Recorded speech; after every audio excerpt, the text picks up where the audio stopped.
Capítulo primero. Variación en estado doméstico. Causas de variabilidad. Cuando comparamos los individuos de la misma variedad o subvariedad de nuestras plantas y animales cultivados más antiguos, una de las primeras cosas que nos impresionan es que generalmente difieren más entre sí que los individuos de cualquier especie en estado natural. Y si reflexionamos en la gran diversidad de plantas y animales que han sido cultivados y que han variado durante todas las edades bajo los más diferentes climas y tratos, nos vemos llevados a la conclusión de que esta gran variabilidad se debe a que nuestras producciones domésticas se han criado en condiciones de vida menos uniformes y algo diferentes de aquellas a que ha estado sometida en la naturaleza la especie madre. Hay, pues, algo de probable en la opinión propuesta por Andrew Knut, de que esta variabilidad puede estar relacionada, en parte, con el exceso de alimento. Parece claro que los seres orgánicos, para que se produzca alguna variación importante, tienen que estar expuestos durante varias generaciones a condiciones nuevas, y que, una vez que el organismo ha empezado a variar, continúa generalmente variando durante muchas generaciones. No se ha registrado un solo caso de un organismo variable que haya cesado de variar sometido a cultivo. Las plantas cultivadas más antiguas, tales como el trigo, producen todavía nuevas variedades. Los animales domésticos más antiguos son capaces de modificación y perfeccionamiento rápidos. ¿Hasta dónde puedo yo juzgar después de prestar mucho tiempo atención a este asunto? Las condiciones de vida parecen actuar de dos modos directamente, sobre todo el organismo o sobre ciertas partes solo, e indirectamente, obrando sobre el aparato reproductor. Respecto a la acción directa, debemos tener presente que en cada caso, como el profesor Weisman ha señalado hace poco y como yo he expuesto incidentalmente en mi obra sobre la Variation under Domestication, hay dos factores, a saber, la naturaleza del organismo y la naturaleza de las condiciones de vida. El primero parece ser, con mucho, el más importante, pues variaciones muy semejantes se originan a veces, hasta donde podernos juzgar, en condiciones diferentes. Y, por el contrario, variaciones diferentes se originan en condiciones que parecen ser casi iguales. Los efectos en la descendencia son determinados o indeterminados. Se pueden considerar como determinados cuando todos, o casi todos, los descendientes de individuos sometidos a ciertas condiciones, durante varias generaciones, están modificados de la misma manera. Es sumamente difícil llegar a una conclusión acerca de la extensión de los cambios que se han producido definitivamente de este modo. Sin embargo, apenas cabe duda por lo que se refiere a muchos cambios ligeros, como el tamaño, mediante la cantidad de comida, el color, mediante la clase de comida, el grueso de la piel y del pelaje, según el clima, etc. Cada una de las infinitas variaciones que vemos en el plumaje de nuestras gallinas debe haber tenido alguna causa eficiente. Y si la misma causa actuase uniformemente durante una larga serie de generaciones sobre muchos individuos, todos, probablemente, se modificarían del mismo modo. Hechos tales como la compleja y extraordinaria excrescencia que invariablemente sigue a la introducción de una diminuta gota de veneno por un insecto productor de agallas nos muestran las singulares modificaciones que podrían resultar, en el caso de las plantas, por un cambio químico en la naturaleza de la savia. La variabilidad indeterminada es un resultado mucho más frecuente del cambio de condiciones que la variabilidad determinada, y ha desempeñado, probablemente, un papel más importante en la formación de las razas domésticas. Vemos variabilidad indeterminada en las innumerables particularidades pequeñas que distinguen a los individuos de la misma especie y que no pueden explicarse por herencia, ni de sus padres, ni de ningún antecesor más remoto. Incluso diferencias muy marcadas aparecen de vez en cuando entre los pequeños de una misma camada y en las plantitas procedentes de semillas del mismo fruto. Entre los millones de individuos criados en el mismo país y alimentados casi con el mismo alimento, aparecen muy de tarde en tarde anomalías de estructura tan pronunciadas que merecen ser llamadas monstruosidades. Pero las monstruosidades no pueden separarse por una línea precisa de las variaciones más ligeras. Todos estos cambios de conformación, ya sumamente ligeros, ya notablemente marcados, que aparecen entre muchos individuos que viven juntos, pueden considerarse como los efectos indeterminados de las condiciones de vida sobre cada organismo dado, casi del mismo modo que un enfriamiento obra en hombres diferentes de un modo indeterminado, según la condición del cuerpo o constitución, causando toses o resfriados, reumatismo o inflamación de diferentes órganos. Respecto a lo que he llamado la acción indirecta del cambio de condiciones, o sea mediante el aparato reproductor al ser influido, podemos inferir que la variabilidad se produce de este modo, en parte por el hecho de ser este aparato sumamente sensible a cualquier cambio en las condiciones de vida, y en parte por la semejanza que existe, según Colreuter y otros autores han señalado, entre la variabilidad que resulta del cruzamiento de especies distintas y la que puede observar en plantas y animales criados en condiciones nuevas o artificiales. Muchos hechos demuestran claramente lo muy sensible que es el aparato reproductor para ligerísimos cambios en las condiciones ambientes. Nada más fácil que amansar un animal, y pocas cosas hay más difíciles que hacerle criar ilimitadamente en cautividad, aun cuando el macho y la hembra se unan. ¿Cuántos animales hay que no quieren criar aún tenidos en estado casi libre en su país natal? Esto se atribuye en general, aunque erróneamente, a instintos viciados. Muchas plantas cultivadas muestran el mayor vigor y, sin embargo, rara vez o nunca producen semillas. En un corto número de casos se ha descubierto que un cambio muy insignificante, como un poco más o menos de agua en algún periodo determinado del crecimiento, determina el que una planta produzca o no semillas. No puedo dar aquí los detalles que he recogido y publicado en otra parte sobre este curioso asunto, pero para demostrar lo extrañas que son las leyes que determinan la reproducción de los animales en cautividad, puedo indicar que los mamíferos carnívoros, aun los de los trópicos, crían en nuestro país bastante bien en cautividad, excepto los plantígrados, o familia de los osos, que rara vez dan crías. Mientras que las aves carnívoras, salvo rarísimas excepciones, casi nunca ponen huevos fecundos. Muchas plantas exóticas tienen polen completamente inútil, de la misma condición que el de las plantas híbridas más estériles. Cuando, por una parte, vemos plantas y animales domésticos que, débiles y enfermizos muchas veces, crían ilimitadamente en cautividad, y cuando, por otra parte, vemos individuos que, aun sacados jóvenes del estado natural, perfectamente amansados, habiendo vivido bastante tiempo y sanos, de lo que podría dar yo numerosos ejemplos, tienen, sin embargo, su aparato reproductor tan gravemente perjudicado, por causas desconocidas, que deja de funcionar, no ha de sorprendernos que este aparato, cuando funciona en cautividad, lo haga irregularmente y produzca descendencia algo diferente de sus padres. Puedo añadir que, así como algunos organismos crían ilimitadamente en las condiciones más artificiales, por ejemplo los hurones y los conejos tenidos en cajones, lo que muestra que sus órganos reproductores no son tan fácilmente alterados, así también algunos animales y plantas resistirán la domesticación y el cultivo y variarán muy ligeramente, quizá apenas más que en estado natural. Algunos naturalistas han sostenido que todas las variaciones están relacionadas con el acto de la reproducción sexual. Pero esto seguramente es un error, pues he dado en otra obra una larga lista de sporting plants, como los llaman los jardineros y hortelanos. Esto es, de plantas que han producido súbitamente un solo brote con caracteres nuevos y a veces muy diferentes de los demás brotes de la misma planta. Estas variaciones de brotes, como puede llamárseles, pueden ser propagadas por injertos, acodos, etc., y algunas veces por semilla. Estas variaciones ocurren pocas veces en estado natural, pero distan de ser raras en los cultivos.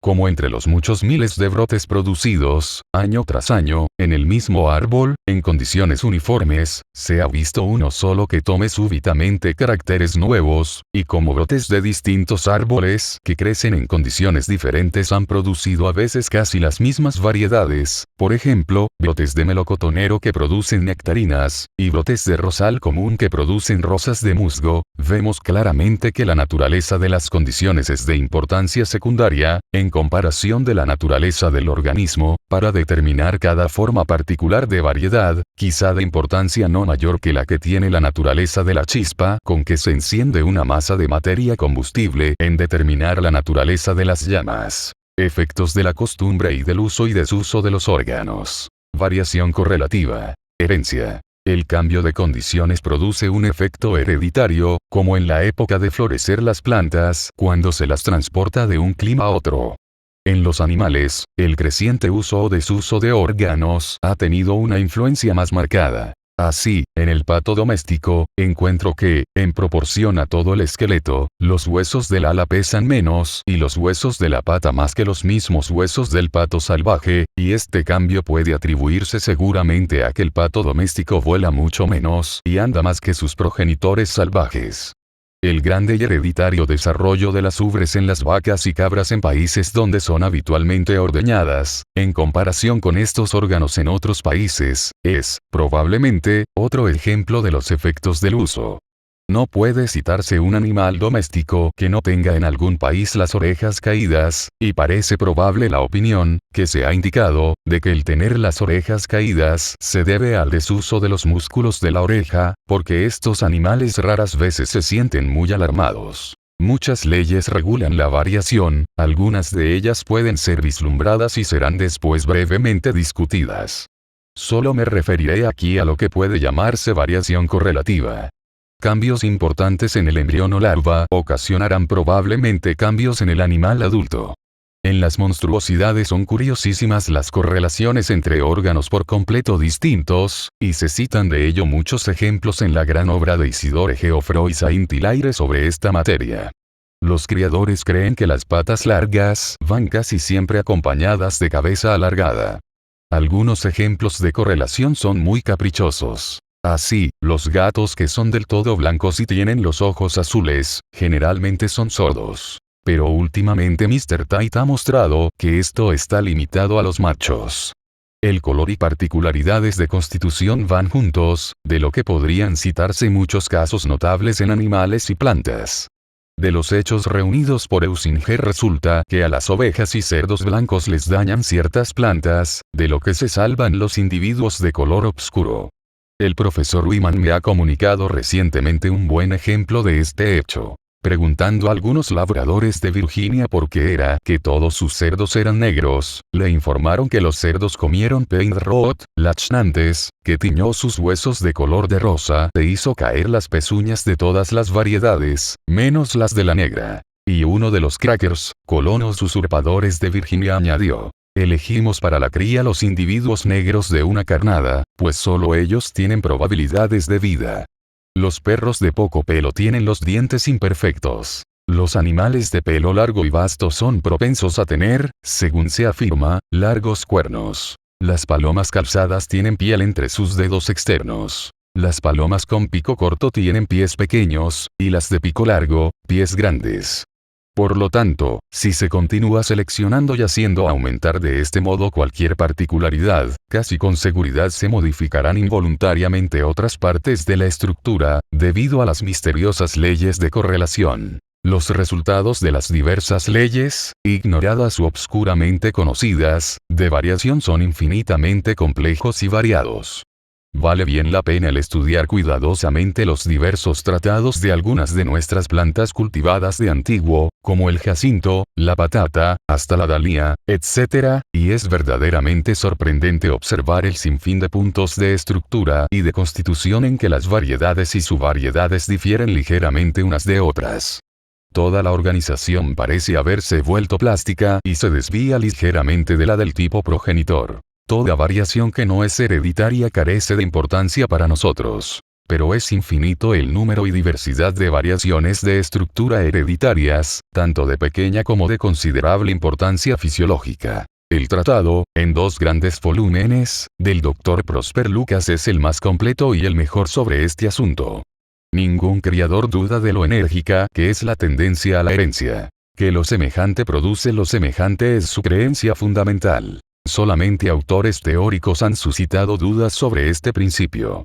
Cuando una anomalía cualquiera de estructura aparece con frecuencia y la vemos en el padre y en el hijo, no podemos afirmar que esta desviación no pueda ser debida a una misma causa que haya actuado sobre ambos. Pero cuando entre individuos evidentemente sometidos a las mismas condiciones alguna rarísima anomalía, debida a alguna extraordinaria combinación de circunstancias, aparece en el padre, por ejemplo, una vez entre varios millones de individuos, y reaparece en el hijo, la simple doctrina de las probabilidades casi nos obliga a atribuir a la herencia su reaparición. Todo el mundo tiene que haber oído hablar de casos de albinismo, de piel con púas, de cuerpo cubierto de pelo, etc., que aparecen en varios miembros de la misma familia.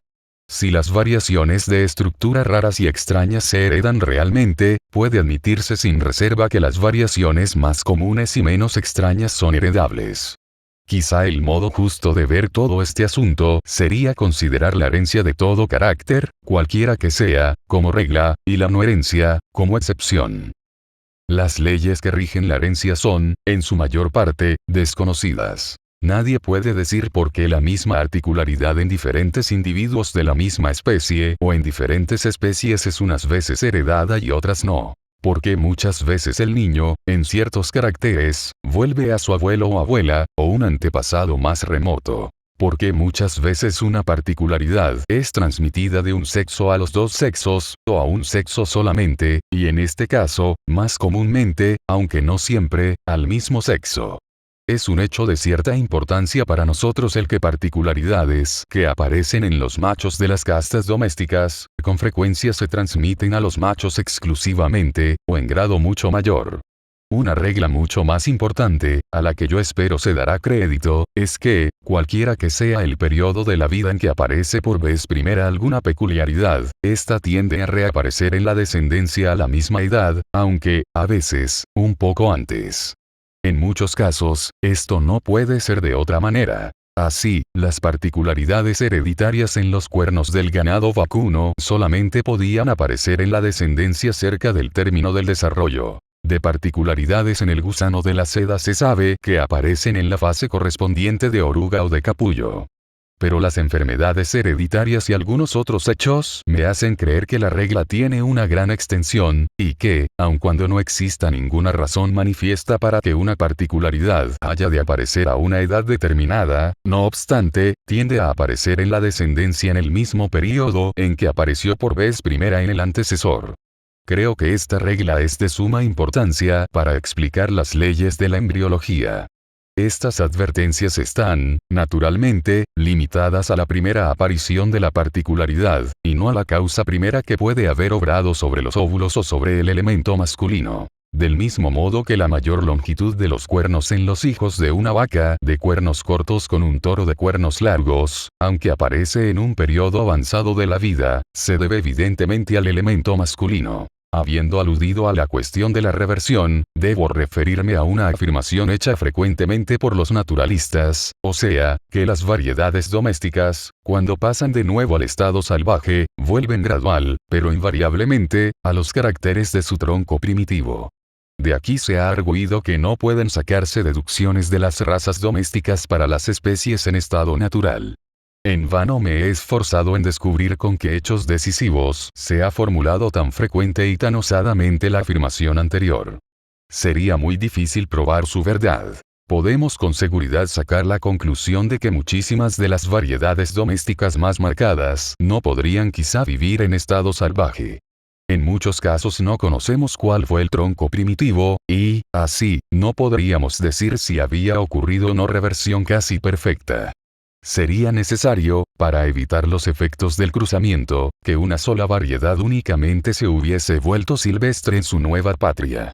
Sin embargo, como nuestras variedades ciertamente revierten a veces, en algunos de sus caracteres, a formas precursoras, no me parece improbable que, si lográsemos naturalizar, o se cultivasen durante muchas generaciones, las varias razas, por ejemplo, de la col, en suelo muy pobre, en cual caso, sin embargo, algún efecto se habría de atribuir a la acción determinada del suelo pobre, volverían en gran parte, o hasta completamente, al primitivo tronco salvaje. Que tuviese o no buen éxito el experimento, no es de gran importancia para nuestra argumentación, pues, por el experimento mismo, las condiciones de vida han cambiado. Si pudiese demostrarse que las variedades domésticas manifiestan una enérgica tendencia a la reversión, esto es, a perder los caracteres adquiridos cuando se las mantiene en las mismas condiciones y en grupo considerable, de modo que el cruzamiento libre pueda contrarrestar, mezclándolas entre sí, cualesquiera ligeras desviaciones de su estructura. En este caso, convengo en que de las variedades domésticas no podríamos sacar deducción alguna por lo que toca a las especies. Pero no hay ni una sombra de prueba en favor de esta opinión. El afirmar que no podríamos criar, por un número ilimitado de generaciones, nuestros caballos de tiro y de carrera, ganado vacuno de astas largas y de astas cortas, aves de corral de diferentes castas y plantas comestibles, sería contrario a toda experiencia. Caracteres de las variedades domésticas. Dificultad de la distinción entre variedades y especies. Origen de las variedades domésticas a partir de una o de varias especies. Cuando consideramos las variedades hereditarias o razas de las plantas y animales domésticos, y las comparamos con especies muy afines, vemos generalmente en cada raza doméstica, como antes se hizo observar, menos uniformidad de caracteres que en las especies verdaderas. Las razas domésticas tienen con frecuencia un carácter algo monstruoso. Con lo cual quiero decir que, aunque difieren entre sí y de las otras especies del mismo género en diferentes puntos poco importantes, con frecuencia difieren en sumo grado en alguna parte cuando se comparan entre sí, y más aún cuando se comparan con la especie en estado natural, de que son más afines. Con estas excepciones, y con la de la perfecta fecundidad de las variedades cuando se cruzan, asunto para discutido más adelante, las razas domésticas de la misma especie difieren entre sí del mismo modo que las especies muy afines del mismo género en estado natural. Pero las diferencias, en la mayor parte de los casos, son en grado menor. Esto ha de admitirse como cierto, pues las razas domésticas de muchos animales y plantas han sido clasificadas por varias autoridades competentes como descendientes de especies primitivamente distintas, y por otras autoridades competentes, como simples variedades. Si existiese alguna diferencia bien marcada entre una raza doméstica y una especie, esta causa de duda no se presentaría tan continuamente. Se ha dicho muchas veces que las razas domésticas no difieren entre sí por caracteres de valor genérico. Puede demostrarse que esta afirmación no es exacta, y los naturalistas discrepan mucho al determinar qué caracteres son de valor genérico, pues todas estas valoraciones son al presente empíricas. Cuando se exponga de qué modo los géneros se originan en la naturaleza, se verá que no tenemos derecho alguno a esperar hallar muchas veces en las razas domésticas un grado genérico de diferencia. Al intentar apreciar el grado de diferencia estructural entre razas domésticas afines, nos vemos pronto envueltos en la duda, por no saber si han descendido de una o de varias especies madres. Este punto, si pudiese ser aclarado, sería interesante. Si, por ejemplo, pudiese demostrarse que el galgo, el bloodhound, el terrier, el spaniel y el bulldog, que todos sabemos que propagan su raza sin variación, eran la descendencia de una sola especie, entonces estos hechos tendrían gran peso para hacernos dudar de la inmutabilidad de las muchas especies naturales muy afines, por ejemplo, los muchos zorros, que viven en diferentes regiones de la Tierra. No creo, como luego veremos, que toda la diferencia que existe entre las diversas castas de perros se haya producido en domesticidad. Creo que una pequeña parte de la diferencia es debida a haber descendido de especies distintas. En el caso de razas muy marcadas de algunas otras especies domésticas hay la presunción, o hasta pruebas poderosas, de que todas descienden de un solo tronco salvaje. Se ha admitido con frecuencia que el hombre ha escogido para la domesticación animales y plantas que tienen una extraordinaria tendencia intrínseca a variar y también a resistir climas diferentes. No discuto que estas condiciones han añadido mucho al valor de la mayor parte de nuestras producciones domésticas. Pero ¿cómo pudo un salvaje, cuando domesticó por vez primera un animal, conocer si éste variaría en las generaciones sucesivas y si soportaría o no otros climas? La poca variabilidad del asno y el ganso, la poca resistencia del reno para el calor, o del camello común para el frío, han impedido su domesticación. No puedo dudar que si otros animales y plantas, en igual número que nuestras producciones domésticas, y pertenecientes a clases y regiones igualmente diversas, fuesen tomados del estado natural y se pudiese hacerles criar en domesticidad, en un número igual de generaciones, variarían, por término medio, tanto como han variado las especies madres de las producciones domésticas hoy existentes. En el caso de la mayor parte de las plantas y animales domésticos de antiguo, no es posible llegar a una conclusión precisa acerca de si han descendido de una o varias especies salvajes. El argumento con que cuentan principalmente los que creen en el origen múltiple de nuestros animales domésticos es que en los tiempos más antiguos, en los monumentos de Egipto y en las habitaciones lacustres de Suiza encontramos gran diversidad de razas, y que muchas de estas razas antiguas se parecen mucho a las que existen todavía. Pero esto hace solo retroceder la historia de la civilización y demuestra que los animales fueron domesticados en tiempo mucho más antiguo de lo que hasta ahora se ha supuesto. Los habitantes de los lagos de Suiza cultivaron diversas clases de trigo y de cebada, el guisante, la adormidera para aceite y el lino, y poseyeron diversos animales domesticados. También mantuvieron comercio con otras naciones.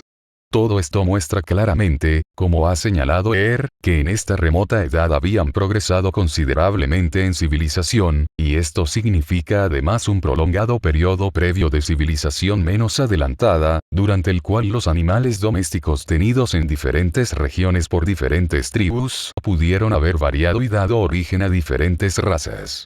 Desde el descubrimiento de los objetos de sílex en las formaciones superficiales de muchas partes de la Tierra, todos los geólogos creen que el hombre salvaje existió en un periodo enormemente remoto, y sabemos que hoy día apenas hay una tribu tan salvaje que no tenga domesticado, por lo menos, el perro. El origen de la mayor parte de nuestros animales domésticos, probablemente quedará siempre dudoso.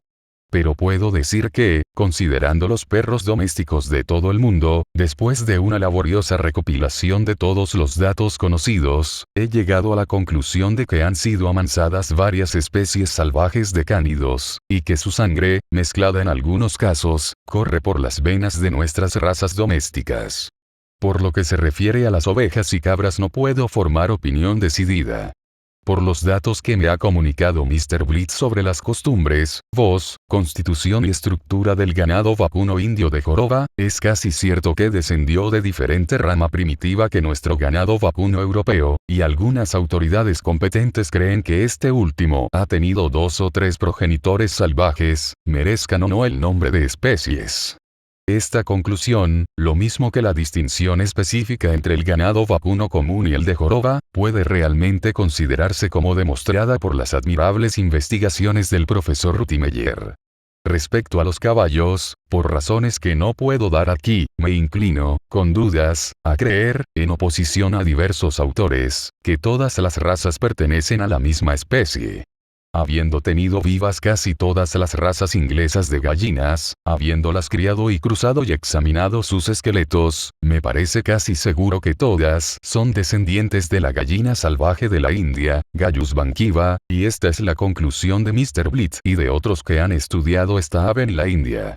Respecto a los patos y conejos, algunas de cuyas razas difieren mucho entre sí, son claras las pruebas de que descienden todas del pato y del conejo comunes salvajes. La doctrina del origen de nuestras diversas razas domésticas a partir de diversos troncos primitivos ha sido llevada a un extremo absurdo por algunos autores.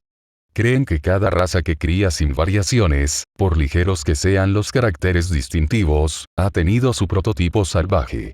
A este paso, tendrían que haber existido, por lo menos, una veintena de especies de ganado vacuno salvaje, otras tantas ovejas y varias cabras solo en Europa, y varias aún dentro de la misma Gran Bretaña. Un autor cree que en otro tiempo existieron 11 especies salvajes de ovejas peculiares de la Gran Bretaña. Si tenemos presente que la Gran Bretaña no tiene actualmente ni un mamífero peculiar, y Francia muy pocos, distintos de los de Alemania, y que de igual modo ocurre con Hungría, España, etc., y que cada uno de estos países posee varias castas peculiares de vacas, ovejas, etc., tenemos que admitir que muchas razas domésticas se han originado en Europa, pues de dónde, si no, pudieron haber descendido. Lo mismo ocurre en la India. Aun en el caso de las razas del perro doméstico del mundo entero, que admito que descienden de diversas especies salvajes, no puede dudarse que ha habido una cantidad inmensa de variaciones hereditarias, pues ¿quién creerá que animales que se pareciesen mucho al galgo italiano, al bloodhound, al bulldog, al pugdog o al spaniel blenheim, etc., tan distintos de todos los cánidos salvajes, existieron alguna vez en estado natural? Con frecuencia se ha dicho vagamente que todas nuestras razas de perros han sido producidas por el cruzamiento de unas pocas especies primitivas. Pero mediante cruzamiento podemos solo obtener formas intermedias en algún grado entre sus padres, y si explicamos nuestras diversas razas domésticas por este procedimiento, tenemos que admitir la existencia anterior de las formas más extremas, como el galgo italiano, el bloodhound, el bulldog, etc., en estado salvaje. Es más, se ha exagerado mucho la posibilidad de producir razas distintas por cruzamiento. Muchos casos se han registrado que muestran que una raza puede ser modificada por cruzamientos ocasionales si se ayuda mediante la elección cuidadosa de los individuos que presentan el carácter deseado. Pero obtener una raza intermedia entre dos razas completamente distintas sería muy difícil. Sir J. C. Briggs hizo expresamente experimentos con este objeto, y no tuvo buen éxito. La descendencia del primer cruzamiento entre dos razas puras es de carácter bastante uniforme, y a veces, como he observado en las palomas, uniforme por completo, y todo parece bastante sencillo. Pero cuando estos mestizos se cruzan entre sí durante varias generaciones, apenas dos de ellos son iguales, y entonces la dificultad de la labor se hace patente. Razas de la paloma doméstica. Sus diferencias y origen. Creyendo que es siempre mejor estudiar algún grupo especial, después de deliberar, he elegido las palomas domésticas. He tenido todas las razas que pude comprar o conseguir y he sido muy amablemente favorecido con pieles de diversas regiones del mundo, especialmente de la India, por el honorable W. Eliot, y de Persia, por el honorable C. Murray. Se han publicado muchos tratados en diferentes lenguas sobre palomas, y algunos de ellos son importantísimos, por ser de considerable antigüedad. Me he relacionado con diferentes aficionados eminentes y he sido admitido en 2 clubs colombófilos de Londres. La diversidad de las razas es una cosa asombrosa. Compárense la paloma carriero mensajera inglesa y la volteadora o tumbler de cara corta, y véase la portentosa diferencia en sus picos, que imponen las diferencias correspondientes en los cráneos. La carrier, especialmente el macho, es también notable por el prodigioso desarrollo, en la cabeza, de las carúnculas nasales, a lo que acompañan párpados muy extendidos, orificios externos de la nariz muy grandes y una gran abertura de boca. La volteadora de cara corta tiene un pico cuyo perfil es casi como el de un pinzón, y la volteadora común tiene una costumbre particular hereditaria de volar a gran altura, en bandada compacta, y dar volteretas en el aire. La paloma runt es un ave de gran tamaño, con pico largo y sólido y pies grandes. Algunas de las subrazas de runt tienen el cuello muy largo. Otras, alas y cola muy largas. Otras, cosa rara, cola corta. La paloma barba es afín de la mensajera inglesa. Pero, en vez del pico largo, tiene un pico cortísimo y ancho. La buchona inglesa tiene el cuerpo, las alas y las patas muy largos, y su buche, enormemente desarrollado, que la paloma se enorgullece de hinchar, puede muy bien producir asombro y hasta risa. La paloma turbid tiene un pico corto y cónico, con una fila de plumas vuelta debajo del pecho, y tiene la costumbre de distender ligeramente la parte superior del esófago. La capuchina tiene detrás del cuello las plumas tan vueltas, que forman una capucha, y, relativamente a su tamaño, tiene largas las plumas de las alas y de la cola. La trumpeter y la lauger, como sus nombres expresan, emiten un arrullo muy diferente del de las otras razas. La colipavo tiene 30 o hasta 40 plumas rectrices, en vez de 12 o 14, número normal en todos los miembros de la gran familia de las palomas. Estas plumas se mantienen extendidas, y el animal las lleva tan levantadas, que en los ejemplares buenos la cabeza y la cola se tocan. La glándula oleosa está casi atrofiada. Podrían especificarse otras varias castas menos diferentes. En los esqueletos de las diversas razas, el desarrollo de los huesos de la cara difiere enormemente en longitud, anchura y curvatura. La forma, lo mismo que el ancho y largo de las ramas de la mandíbula inferior, varía de un modo muy notable. Las vértebras caudales y sacras varían en número. Lo mismo ocurre con las costillas, que varían, también en su anchura relativa y en la presencia de apófisis. El tamaño y forma de los orificios del esternón es sumamente variable. Lo es también el grado de divergencia y el tamaño relativo de las dos ramas del hueso furcular. La anchura relativa de la abertura de la boca, la longitud relativa de los párpados, de los orificios nasales, de la lengua, no siempre en correlación rigurosa de la longitud del pico, el tamaño del buche y de la parte superior del esófago, el desarrollo o atrofia de la glándula oleosa, el número de las remiges primarias y de las rectrices, la longitud del ala, en relación con la de la cola y con la del cuerpo. La longitud relativa de la pata y del pie, el número de escudetes en los dedos, el desarrollo